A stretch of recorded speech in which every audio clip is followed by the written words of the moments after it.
দর্শক স্বাগত জানাচ্ছি একাত্তরের মুখোমুখি অনুষ্ঠানে। আজ আমাদের একাত্তরের স্টুডিওতে আলোচনার জন্য উপস্থিত আছেন জাতীয়, আমরা বলতে পারি যে এইভাবে জাতীয় নেতৃবৃন্দ, তবে জাতীয় নেতৃবৃন্দের সাথে আছেন অন্তর্বর্তী সরকারের মাননীয় প্রধান উপদেষ্টার উপপ্রেস সচিব আবুল কালাম আজাদ মজুমদার, এবং একই সাথে আছেন বাংলাদেশে বিপ্লবী ওয়ার্কার্স পার্টির সাধারণ সম্পাদক সাইফুল হক এবং কেন্দ্রীয় বিএনপির সাংগঠনিক সম্পাদক শামা ওবায়েদ।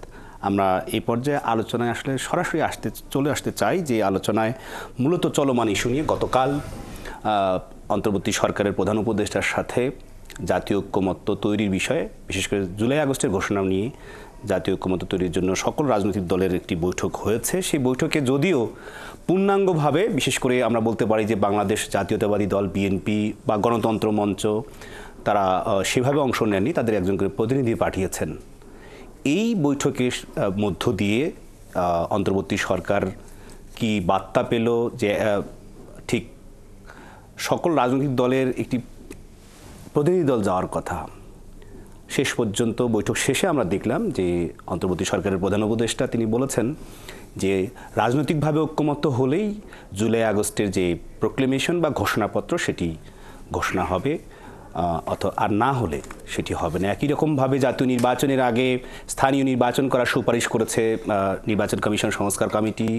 এই মধ্যে আমরা জানি যে আরও অনেকগুলো সংস্কার কমিটি তারা রিপোর্ট জমা দিয়েছে, এবং বাকি রিপোর্টগুলো আগামী 31 জানুয়ারির মধ্যে অন্তর্বর্তী সরকারের কাছে হস্তান্তর করা হবে। আমরা শুরুতে আলোচনায় আসতে চাই অন্তর্বর্তী সরকারের অর্থাৎ প্রধান উপদেষ্টার প্রেস সচিব, যিনি মুখপাত্রের দায়িত্ব পালন করেন, আবুল কালাম আজাদ মজুমদার, যে গতকাল যে রাজনৈতিক দলগুলোর সাথে ঐক্যমত্যের একটি বৈঠক হয়েছে, সে বৈঠকে আসলে কি ঐক্যমত্য হয়েছে? অবশ্যই ঐক্যমত্য হয়েছে। আপনি তো অনেকের কোনো কিছু শোনেননি, আমরাও দেখিনি। ঐক্যমত্য নিয়ে আলোচনা হয়েছে। আপনি যাদের কথা বলছেন, বাংলাদেশে এই মুহূর্তে সবচেয়ে বড় রাজনৈতিক দল বাংলাদেশ জাতীয়তাবাদী দল, ওনাদের একজন প্রতিনিধি গিয়েছিলেন। উনি ওনার বক্তব্যটা শেষ করেছেন একটা বাক্য দিয়ে, যে বাক্যটা ছিল ফ্যাসিবাদ বিরোধী জাতীয় ঐক্য জিন্দাবাদ। তো যখন বাংলাদেশের বৃহত্তম রাজনৈতিক দলের প্রতিনিধি বলে ফ্যাসিবাদ বিরোধী জাতীয় ঐক্য জিন্দাবাদ, তখন আপনি আর এর মধ্যে অনৈক্যের সুরটা কোথায় পাবেন? না, অনৈক্য বলতে আসলে আমরা আলোচনায় আসবো। অনৈক্য বলতে যেটি বিষয়, যে এই আলোচনায় তো এই বৈঠকের আগে আমরা দেখেছি যে বিএনপির মহাসচিব সহ এমনকি গণতন্ত্র মঞ্চের পক্ষ থেকে প্রধান নেতারা তারা গেছেন সেখানে, সেটা খুব গুরুত্ব সহকারে নিয়েছেন। তো বিপ্লবী ওয়ার্কার্স পার্টি আপনার অন্যতম শরিক গণতন্ত্র মঞ্চের, আপনি কেন গেলেন না? আপনাকে ধন্যবাদ প্রিয়ভাজন দুজন আলোচক, আর আপনাকে ধন্যবাদ। আমাদের প্রতিনিধি গেছেন। প্রথমত আমরা পুরো এই অনুষ্ঠানের যে আয়োজনের মধ্যে আমরা বড় ধরনের ত্রুটি, ঘাটতি এবং দুর্বলতা আমরা লক্ষ্য করেছি। আনুষ্ঠানিকভাবে আমি মঞ্চের সমন্বয়ক হিসাবে ফর্মালি কোনো দাওয়াতপত্র পাইনি, অথবা আমি ডিক্লারেশন, যেটা মঞ্চের সমন্বয়ক বলি অথবা বিপ্লবী ওয়ার্কার্স পার্টির জেনারেল সেক্রেটারি বলে, আমার কাছে কোনোটা আসেনি। পরের দিন যেদিন আলোচনা হয়েছে, মানে গতকালকে দুপুরের দিকে, তখন আমি একটা আমন্ত্রণপত্র, যেটা একটা বড় একটা তো খুদে বার্তা আপনি বলতে পারেন, সেটা আমি পেয়েছি। তো প্রথমত এটা একটা বিষয়, এটাকে আমরা বড় করে দেখিনি। বড়টা হচ্ছে এটা তো একটা খুব গুরুত্বপূর্ণ বিষয়। আপনি ডাকলেন, হাজির হলাম, হ্যাঁ না বললাম, এরকম না। যেটার সাথে আমাদের এই পুরো ছাত্র শ্রমিক জনতার গণ অভ্যুত্থানের, তার যেটা রাজনৈতিক র্যাশনাল, এটাকে দাঁড় করানো, তার যে ন্যায্যতা, তার যে ঐতিহাসিক ন্যায্যতা, রাজনৈতিক ন্যায্যতা, জনগ্রাহ্যতা দেশের কাছে, ইন্টারন্যাশনাল কমিউনিটির কাছে, তাহলে এটা অত্যন্ত গুরুত্বপূর্ণ একটা প্রশ্ন। দ্বিতীয়ত হলো ভবিষ্যতের এই ডিক্লারেশনের মধ্য দিয়ে ভবিষ্যতের বাংলাদেশেরও একটা রাজনৈতিক এক ধরনের রূপকল্প বলি, অথবা লক্ষ্য বলি, ভিশন বলি, তারও এক ধরনের ছায়া, তার কোনো বার্তাটা আছে। ফলে এটা দলের মধ্যে আলোচনা করার প্রশ্ন আছে। আমরা 6টা দল মিলে যে গণতন্ত্র মঞ্চ, সেখানে আলোচনা করার প্রশ্ন আছে। আবার সেই আলোচনা করার সময়টাই পাইনি। ব্যাপারটা এরকম, আপনি ডাকলেন, হাজির হলাম, হ্যাঁ না বললেন। প্রধানত এইসব কারণ আমরা যেটা বলেছি যে এটা এমন একটা গুরুত্বপূর্ণ বিষয়, সময় নিয়ে আলাপ আলোচনা করা দরকার।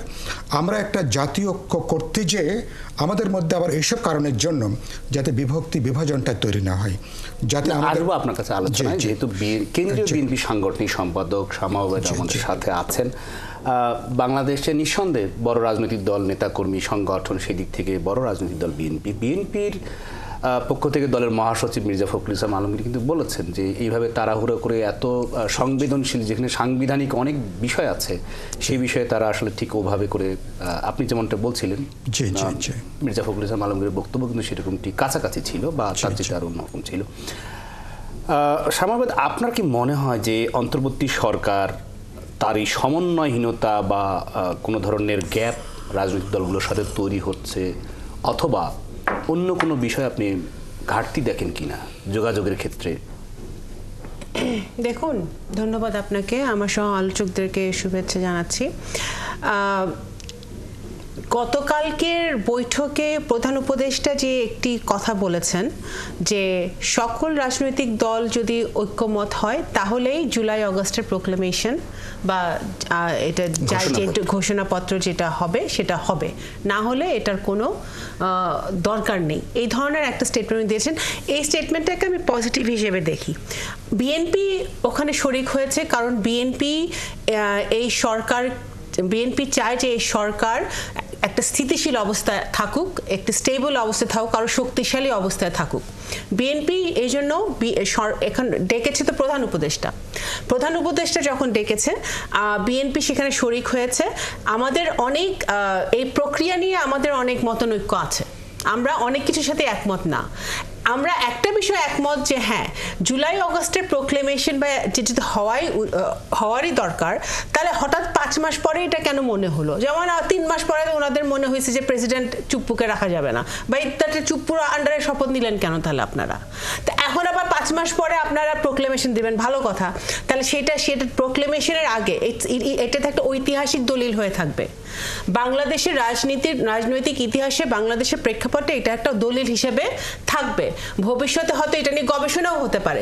সেটাই যদি হয় তাহলে এটা অত্যন্ত গুরুত্ব সহকারে সকল স্টেক হোল্ডার, এবং শুধু রাজনৈতিক দল কেন, নাগরিক সমাজ আছে, ছাত্র সমাজ আছে, ইভেন তো জুলাই অগাস্টে তো ছাত্রদের গার্জিয়ানরাও মাঠে নেমেছিল, তো সবার মতামত এখানে গুরুত্বপূর্ণ।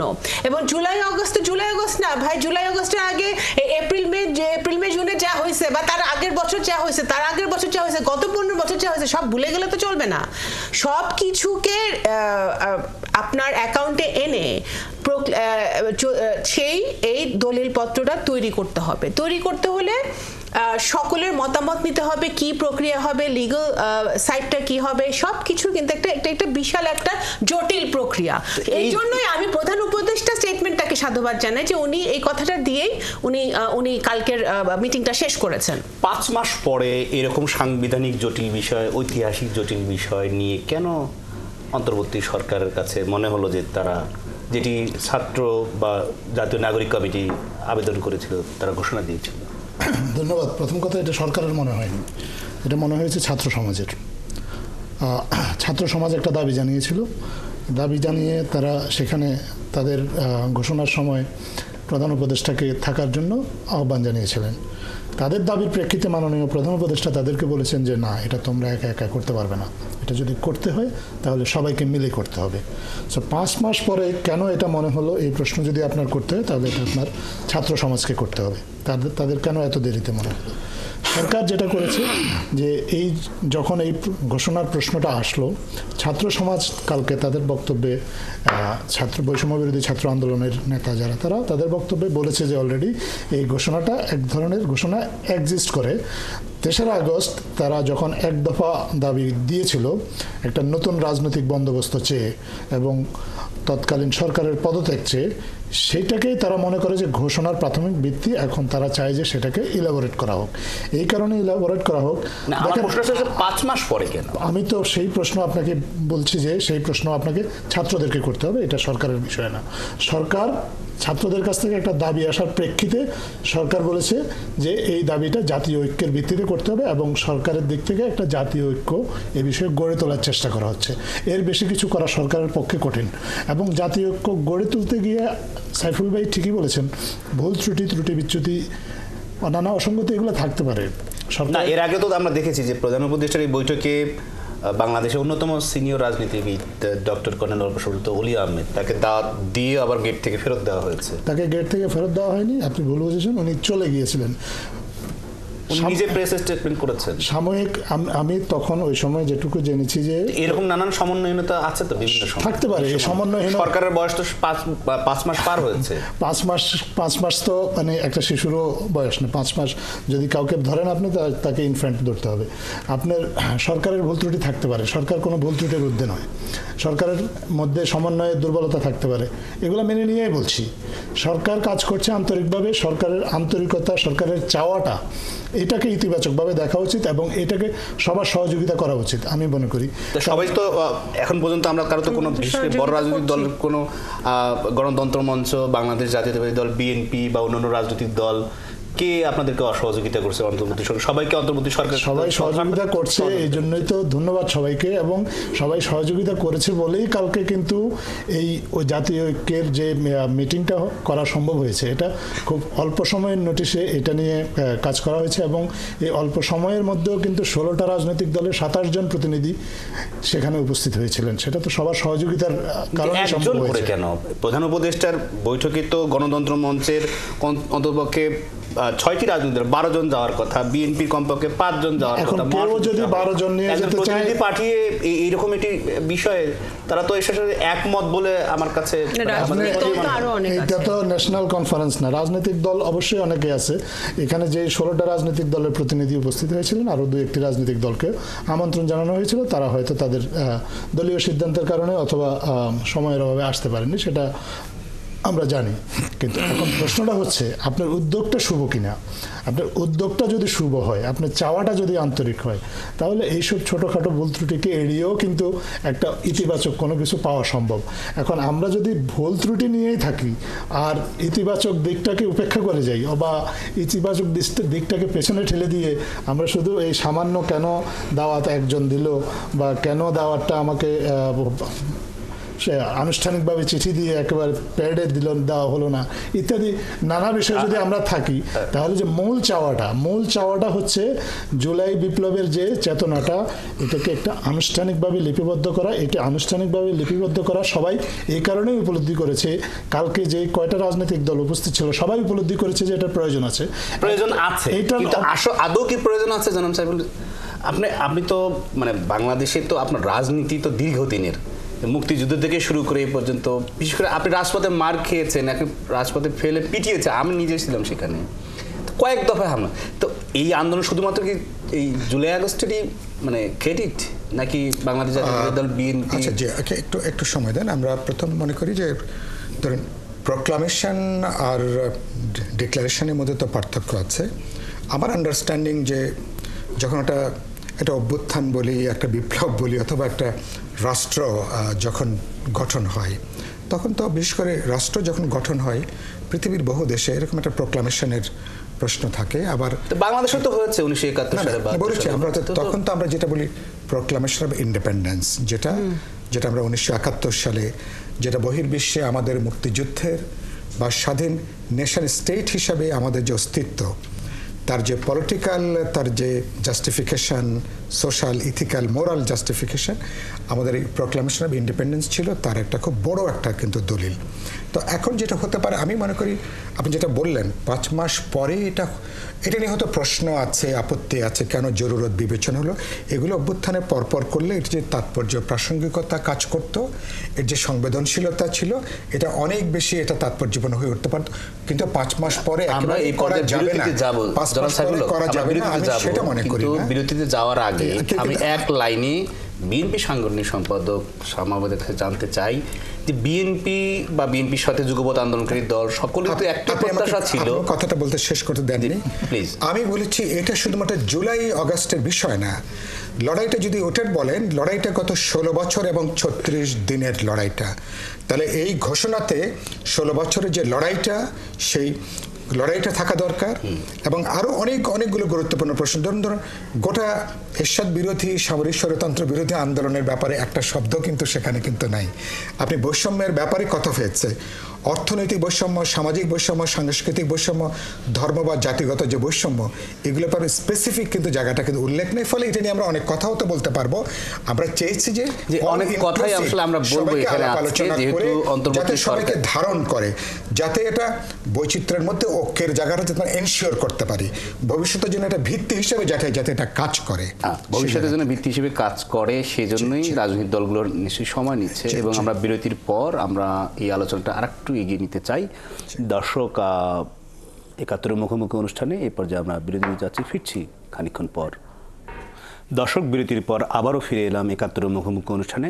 দর্শক, আপনারা জানেন যে সমসাময়িক নানান বিষয় নিয়ে আজ আমাদের স্টুডিওতে কথা বলতে উপস্থিত আছেন জাতীয়, আমরা বলতে পারি এইভাবে যে বিপ্লবী ওয়ার্কার্স পার্টির সাধারণ সম্পাদক সাইফুল হক, বিএনপির কেন্দ্রীয় সাংগঠনিক সম্পাদক শামাওয়াত এবং অন্তর্বর্তী সরকারের মুখপাত্রের দায়িত্ব পালন করেন। একই সাথে তিনি অন্তর্বর্তী সরকার নোবেলজয়ী ডক্টর মোহাম্মদ ইউনূসের উপপ্রেস সচিব আবুল কালাম আজাদ মজুমদার। আমরা বিরতির আগে যে আলোচনায় ছিলাম সেই আলোচনায় ফিরতে চাই আবারও, যে বিএনপির কেন্দ্রীয় সাংগঠনিক সম্পাদকের কাছে আমার শুরুতেই এই বিরতির পর প্রশ্ন, যে অন্তর্বর্তী সরকারের কাছে বিএনপি তো প্রথম এবং সর্বশেষ একই প্রত্যাশার কথা আমরা শুনছি, যে তারা অল্প সময়ের মধ্যে নির্বাচন করবে এবং সেই নির্বাচনের মধ্যে জনগণের ক্ষমতা জনগণের কাছে ফিরিয়ে দেওয়া, অর্থাৎ জনপ্রতিনিধি সংস্কার, নির্বাচন বা স্থানীয় নির্বাচন এসব পরিচালনা করবে। তো সেসবের লক্ষণ কি আপনি পাচ্ছেন এইসবের মধ্য দিয়ে? দেখেন, আবুল কালাম আজাদ ভাই একটু আগে বিরতির আগে বলছে ওনারা 5 মাস যখন বলছেন উনি বলছেন ইনফ্যান্ট। তো ইনফ্যান্ট গভর্নমেন্টের ছোটোখাটো ভুলভ্রান্তি হতে পারে, ভুলভ্রান্তি ক্ষমা সুন্দর দৃষ্টিতে আমাদের দেখতে হবে, আমরাও দেখতেছি। কিন্তু এই এত ত্যাগ, এত রক্ত, এত প্রাণ যাওয়ার পরে, July August plus last 15 years, আমরা এমন কোনো কাজ কোনো রাজনৈতিক দল বা কোনো ছাত্র জনতা বা কোনো ব্যক্তির করা যাবে না যাতে এখন বাংলাদেশের আমাদের মধ্যে রাজনৈতিক দলগুলোর মধ্যে বা সব ক্ষেত্রে যে একটা ঐক্যের সুর আছে, ফ্যাসিবাদ বিরোধী ঐক্য বলেন, গণতন্ত্রের পক্ষে ঐক্য বলেন, এটা যে ঐক্যর সুরটা আছে এটা বিনষ্ট হয়। হলে কি হবে, বাংলাদেশ আবারও একটি অস্থিতিশীল জায়গায় চলে যাবে, যেটা এখনো অস্থিতিশীল করার এই চেষ্টাটা কিন্তু খুবই আছে। আজকে ওনাদেরকে আরো শক্তভাবে বসতে হবে। গতকালকে যেটা হয়েছে, ওনারা তাড়াহুড়া করে ডেকেছেন, অল্প সময়ের মধ্যে ডেকেছেন, অনেকে যেতে পারেন নাই, ভুল আমরা ধরলাম না, বাট আমরা বলছি ভবিষ্যতে যদি এই ধরনের প্রক্রিয়া ওনারা চালিয়ে যান তাহলে পারসেপশনটা ক্রিয়েট হবে যে ইন্টারিম গভর্নমেন্ট ইজ উইক। আমরা বিএনপি সেটা চায় না, ওয়ার্কার্স পার্টি সেটা চায় না। আমি মনে করি আমাদের 17 কোটি জনগণই চায় ডক্টর ইউনূসের এই গভর্নমেন্টটা শক্তিশালী অবস্থায় থাকুক। এখন ছাত্ররা চেয়েছে, একটা দাবি করেছে, এই 15 তারিখের মধ্যেই কেন আপনার তাড়াহুড়া করে মিটিং করতে হবে? আপনি 2 দিন সময় নেন, সবাইকে দাওয়াতপত্র দেন, সবার মতামত নেন। আমি একটা উদাহরণ হিসেবে বললাম, হয়ে গেছে সেটা হয়ে গেছে। ভবিষ্যতে যাতে তারা আরো স্ট্রংলি তাদের প্রক্রিয়াগুলো চালাতে পারে সেটা কিন্তু খুবই পুঙ্খানুপুঙ্খভাবে তাদের দেখতে হবে। আরেকটি কথা হচ্ছে যে আমরা সকলেই কিন্তু এই সরকারকে সহযোগিতা করতে চাই, সহযোগিতার হাত বাড়িয়ে দিয়েছি। কিসের জন্য সহযোগিতা করতে চান? কি উদ্দেশ্য, সংস্কার না, এই যে আমরা বিরতির সময় সংস্কারের কথা বলছিলাম, এই সংস্কারের কথা তো বিএনপি প্রথম নিয়ে এসছে, যারা যুগপৎ আন্দোলনে আমাদের সাথে ছিল তারা প্রথমে নিয়ে এসছে। আমরা প্রথমে 27 দফা দিয়েছি, পরে সেটা 31 দফা হয়েছে। আর রাষ্ট্র কাঠামো চেঞ্জ করতে হবে, সংস্কার করতে হবে, সিস্টেম চেঞ্জ করতে হবে। শুধু ব্যক্তি বদলালে হবে না, শুধু হাসিনারে বিদায় করলে হবে না, বা হাসিনার কয়েকজন দোসরকে বিদায় করলে হবে না, পুরো সিস্টেমটাকে চেঞ্জ করতে হবে। যাতে সিস্টেম যদি স্বচ্ছ থাকে, দুর্নীতিমুক্ত থাকে, ট্রান্সপারেন্ট থাকে, জবাবদিহিমূলক থাকে, তাহলে ব্যক্তি যেই আসুক ওই ব্যক্তি চলে যেতে হবে, কিন্তু মানে ভালো সিস্টেমের জন্য। কিন্তু বাংলাদেশের কোনো ক্ষতি হবে না, বাংলাদেশের জনগণের কোনো ক্ষতি হবে না। এই জায়গায় আমরা দেশটাকে নিয়ে যেতে চাই। এই জায়গায় যদি নিয়ে যেতে চাই তাহলে ওনাদের আরো বেশি শক্তভাবে কাজ করতে হবে। ভাই, সচিবালয়ে এখনো আওয়ামী লীগের লোকজন বসে আছে, জনপ্রশাসনের মধ্যে এখনো আওয়ামী লীগের লোকজন বসে আছে, যারা দুর্নীতি করছে, যারা এই লোকজনগুলো পালাইতেছে কেমনে? আওয়ামী লীগের লোকজন যে এখনো পালাচ্ছে দেশ থেকে বা পালিয়েছে, গত 4-5 বছর পালাইলো কিভাবে? প্রশাসনের মধ্যে আওয়ামী লীগের লোক আছে এখনো, প্রত্যেকটা সচিবালয়ে আওয়ামী লীগের লোক আছে এখনো। ওয়াই?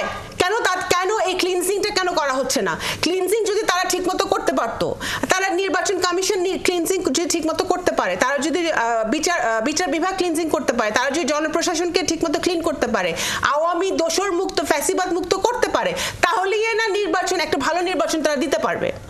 আমরা যৌক্তিক সময় বলছি, যৌক্তিক সময় আমরা দিতে চাই, কারণ এই সংস্কারগুলো করতে যতটুকু সময় তাদের দরকার তারা নেই, বাট আনলিমিটেড টাইম তো নেওয়া যাবে না, একটা রোড ম্যাপ তো তাদের দিতে হবে।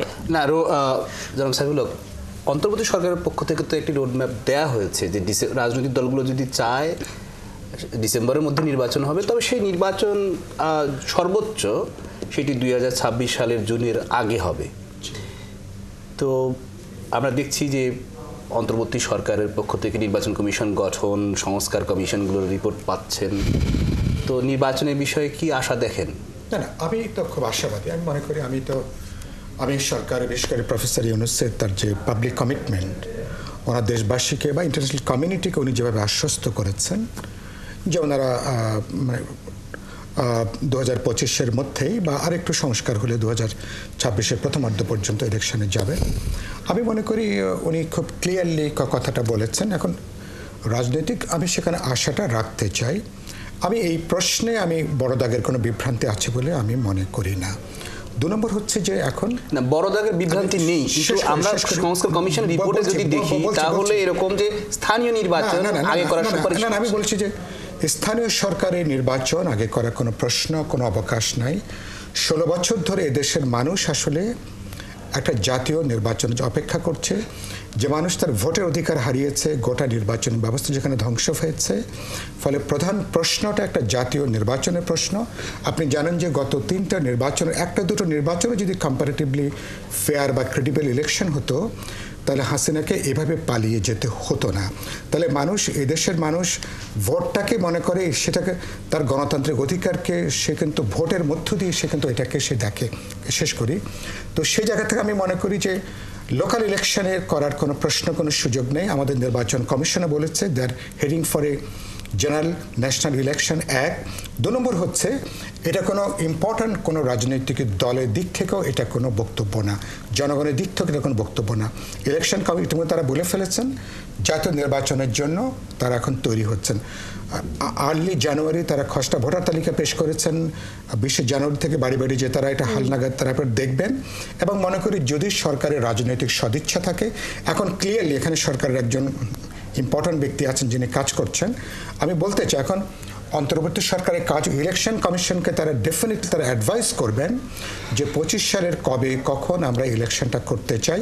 তাহলে ইলেকশন কমিশন সেই বার্তাটা পাওয়ার পরে কাজের গতি বাড়াবেন, ডাবল ইঞ্জিনের গতি যুক্ত করে মানুষ যে নির্বাচনের জন্য 16 বছর অপেক্ষা করছে সেটা যাবে। আর কেউ এটা বলেনি সংস্কার ছাড়া কোনো নির্বাচন, কারণ অনেকগুলো সংস্কার ছাড়া একটা অবাধ নিরপেক্ষ বিশ্বাসযোগ্য নির্বাচনের কোনো সুযোগই নেই। ফলে এবং সংস্কারটা আমাদের সংস্কারটা আমাদের পাবলিক কমিটমেন্ট। আপনাদের সাধারণ সম্পাদক রাজপথে আন্দোলন করেছেন শুধুমাত্র নির্বাচনের জন্য, সংস্কার জন্য, রাষ্ট্র কাঠামো যেটি চলছে সেটিকে বদল করার জন্য, ব্যক্তি বদলের জন্য নয়, সংস্কার আপনারা চেয়েছেন। তো অন্তর্বর্তী সরকার তো সংস্কার কমিশনগুলোর রিপোর্ট অর্ধেক পেয়ে গেছে, আর অর্ধেক 31 জানুয়ারির মধ্যে সংস্কারের একটা পর্যায়ে তো শেষ হচ্ছে, এই রিপোর্টগুলো আপনাদের কাছে জমা হচ্ছে এবং একই সাথে নির্বাচনের কথা আপনারা বলছেন। তো নির্বাচনের বিষয়ে আলাপ আলোচনা কম, সংস্কারের বিষয়ে আলাপ আলোচনা বেশি। কবে নির্বাচন হবে? এবং জনাব সাইফুল হক বলছেন যে সরকার নিশ্চয়ই ঘোষণা দেবেন। ধন্যবাদ। নির্বাচনের বিষয়ে আলাপ আলোচনা কম, কিন্তু সংস্কারের বিষয়ে আলাপ আলোচনা বেশি, এটা আমি আসলে ঠিক আপনার সাথে একমত নেই। আপনার এই শোটাও যদি আমরা ভালোভাবে পর্যবেক্ষণ করি, আমরা এখানে দেখবো যে নির্বাচনের বিষয়ে আলাপ আলোচনা বেশি হচ্ছে, সংস্কারের বিষয়ে বরঞ্চ আলাপ আলোচনা 24 ঘন্টায় করতে পারি আমরা। তাতে লাভটা কি আপনারা যদি এই ব্যবস্থা না? সরকার প্রথম থেকে যেই পরিকল্পনার কথা জানিয়েছে, সরকার এখনো সেই পরিকল্পনাতেই আছে। সরকারের পরিকল্পনাতে কোনো নড়চড় হয়নি। সরকার বলেছে যে সংস্কারের জন্য যে কমিশনগুলো গঠন করা হয়েছে তারা যে রিপোর্টটা দেবে এবং সেই রিপোর্টের ভিত্তিতে আলোচনা হবে, পলিটিক্যাল কনসেনসাসের পরে নির্বাচনের সুনির্দিষ্ট দিন তারিখ ঘোষণা করা সম্ভব হবে।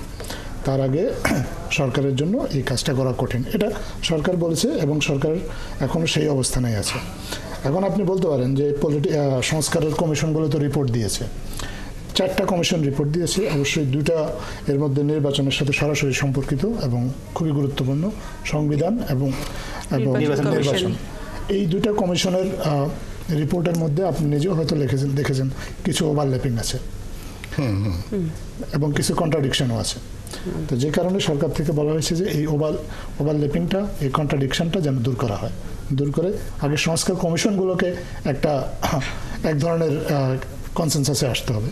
সরকারের পক্ষ থেকে একটা ন্যাশনাল কনসেনসাস বিল্ডিং কমিটির কথা বলা হয়েছে বা কমিটির রূপরেখা দেওয়া হয়েছে, এখন সেই কমিটিটাকেও অ্যাক্টিভেট করা হবে। না, আমার প্রশ্ন হচ্ছে সংস্কার যেভাবে এগিয়ে যাচ্ছে, নির্বাচন আয়োজনের প্রক্রিয়া কিন্তু সেভাবে আগাচ্ছে। যদি কোনো পজিশন নিয়ে নেন তাহলে আপনার সাথে আমার পক্ষে কথা বলা মুশকিল। আপনাকে আমার এক্সপ্লেনেশনটা আগে নিতে হবে, তারপরে আপনি আপনার মতামত দেন।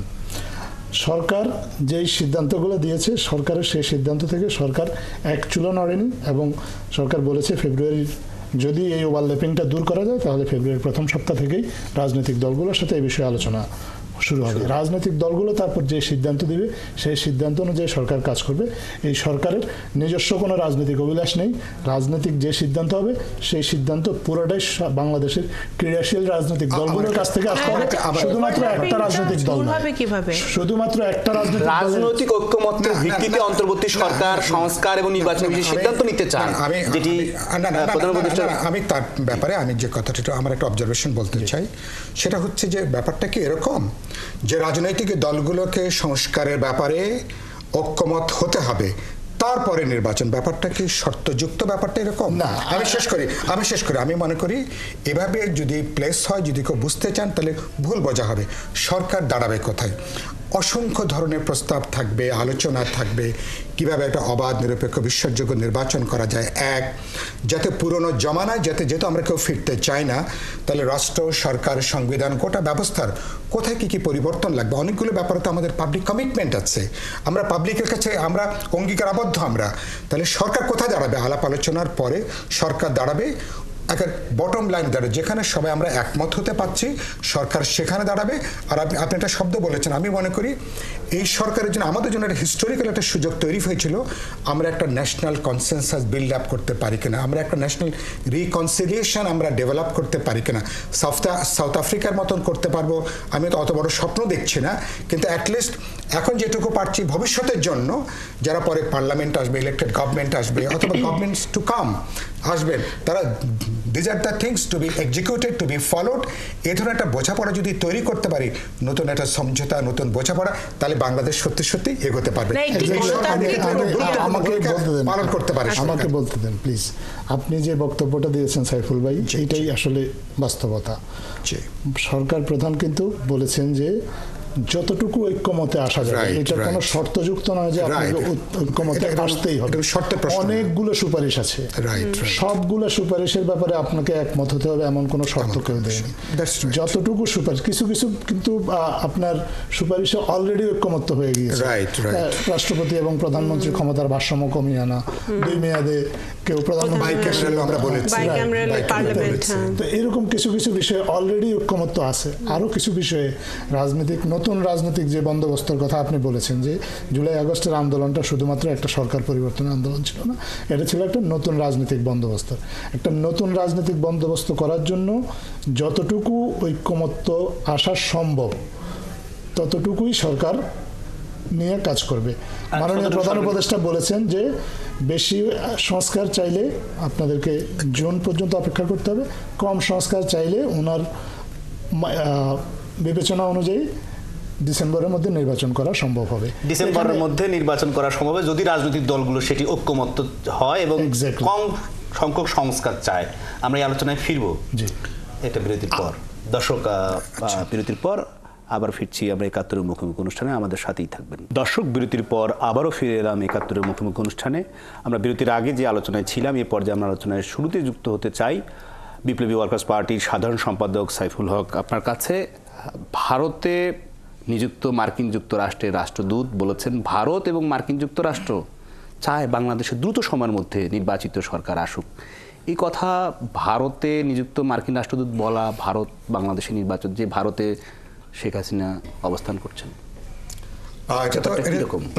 আচ্ছা, তো প্রথমত শেখ হাসিনা বা যাদের বিরুদ্ধে সুনির্দিষ্ট গণহত্যা এবং 16 বছরের অপরাধের ব্যাপারে অভিযোগ আছে, তারা যখন তাদেরকে এক ধরনের পরোক্ষ রাষ্ট্রীয় আশ্রয় দিয়ে রেখেছে, এটা তো তারা কনস্ট্যান্ট, এটা একটা বাংলাদেশের মানুষের আকাঙ্ক্ষার বিরুদ্ধে কার্যত তাদের একটা অবস্থান, 1 নম্বর। 2 নম্বর হচ্ছে অ্যাপারেন্টলি কথাটা তো খারাপ না যে তারা একটা নির্বাচিত সরকার চান, কারণ আমরা তো এই সরকার যারা আমাদের ইন্টারিম গভর্নমেন্ট, তাদেরও লক্ষ্যটা যত আর্লি সম্ভব একটা ইলেকশনের মধ্য দিয়ে একটা সরকারের কাছে তারা ক্ষমতাটা তারা দিয়ে যাবেন।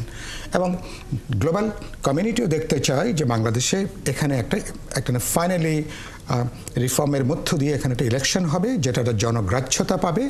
কারণ হচ্ছে যে একটা নির্বাচিত সরকারের তারা যে রাজনৈতিক অথরিটি নিয়ে, পলিটিক্যাল মোরাল অথরিটি নিয়ে তারা যেভাবে দেশ পরিচালনা করতে পারেন বা বহির্বিশ্বের সাথে তারা যে নেগোসিয়েশনটা যেতে পারেন, স্বাভাবিকভাবে অন্য জায়গায় সেটা সম্ভব হয় না।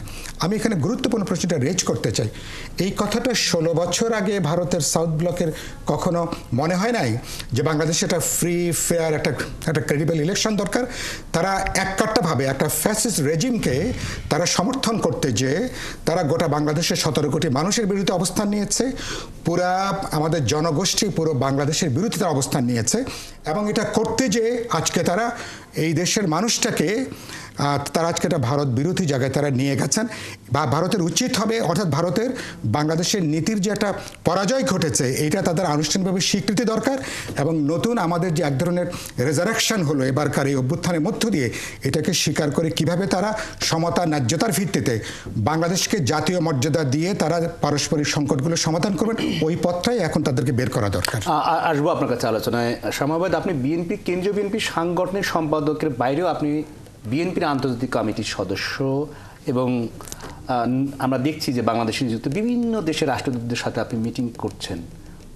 মার্কিন যুক্তরাষ্ট্রের রাষ্ট্রদূতের এই বক্তব্যকে আপনি কিভাবে দেখেন? ভারতে নিযুক্ত মার্কিন রাষ্ট্রদূত যদি এটা বলে থাকে, এটা ভারতের কথা না, এটা মার্কিন রাষ্ট্রদূতের কথা, মার্কিনীদের কথা। America have always been talking about democracy, human rights. ওরা কিন্তু ধারাবাহিকভাবে ওদের বিভিন্ন ডকুমেন্টে, স্টেটমেন্টে গত 16-15 বছরে গণতন্ত্র, মানবাধিকারের কথা বাংলাদেশ বলে আসছে। এটার কোনো ব্যত্যয় ঘটে নাই, এখনও তারা একই কথাই বলছে। ভারতের সাথে এটার কোনো সম্পর্ক নেই, ভারত কিছুই বলে নাই। ভারত বরঞ্চ ভারতের কাছ থেকে আমাদের মানে ক্লোজেস্ট নেইবার হিসেবে ভারতের কাছ থেকে বাংলাদেশের মানুষ আশা করেছিল যে গত 15 বছরে তারা বাংলাদেশে একটি গণতান্ত্রিক প্রক্রিয়া হোক, সেটা তারা বলবে, অ্যাটলিস্ট একটা স্টেটমেন্ট দিবে। কখনোই তারা দেয় নাই। তো সুতরাং দিল্লির এখন ডিসাইড করতে হবে বাংলাদেশের ব্যাপারে তাদের ফরেন পলিসি কি হবে। Bangladesh have already decided. আমরা, কারণ আপনাদের দিল্লির বুঝতে হবে যে এখানে যখন 18, 19, 20, 21 বছরের ছেলেমেয়েরা যখন অ্যান্টি ইন্ডিয়া সেন্টিমেন্ট ধারণ করে, তখন আগামী 15, 20, 30 বছরে বাংলাদেশ ভারতের সম্পর্কে কি কোথায় গিয়ে দাঁড়াবে সেটা দিল্লির চিন্তা করতে হবে, বাংলাদেশ এটা চিন্তা করার বিষয় না এখন। আর সবচেয়ে বড় কথা হচ্ছে তারা একটা পারসেপশন যে ক্রিয়েট হয়েছে যে শেখ হাসিনাকে তারাই এতদিন ক্ষমতায় রেখেছিল, সেটা ওবায়দুল কাদের এবং আরো অনেক নেতার বক্তৃতার মধ্যে সেটা একদম ক্লিয়ার, একদম ক্রিস্টাল ক্লিয়ার। সেই ক্ষেত্রে তাদের নিজেদের অবস্থানটা কোথায়, শেখ হাসিনাকে আশ্রয় দিয়ে রেখেছে একটা ব্যাপার, এবং তারপরে তাদের বাংলাদেশের ব্যাপারে তাদের জায়গা, তাদের এখন অবস্থান কি সেটা তাদের ক্লিয়ার করতে হবে, কারণ Bangladesh is very clear about India এখন at the moment, as well as BNP also clear সমতার ভিত্তিতে সকল। বিএনপি সবসময় বলেছে যে অবশ্যই আমরা সকল দেশের সাথে ভালো সম্পর্ক চাই, বাকি নিজের স্বার্থ জলাঞ্জলি দিয়ে নয়, জনগণের স্বার্থ জলাঞ্জলি দিয়ে নয়। আসবো আপনার কাছে আলোচনায়। এই পর্যায়ে অন্তর্বর্তী সরকারের প্রধান উপদেষ্টা deputy press secretary Abul Kalam Azad, আপনি বলছিলেন বিরতির আগেও যে অন্তর্বর্তী সরকার নির্বাচন এবং সংস্কারের দিকে এগিয়ে যাচ্ছে এবং রাজনৈতিক ঐক্যমত্যের ভিত্তিতেই সেটি হবে, সেটি দৃশ্যমান হবে। তাহলে ভারত বাংলাদেশে দ্রুত সময়ের মধ্যে জনপ্রতিনিধিদের হাতে ক্ষমতা দেখতে চায় এবং যুক্তরাষ্ট্র একই কথা বলছে, যুক্তরাষ্ট্র সেটা ভারতের উদাহরণ দিয়ে বলেন না আপনি।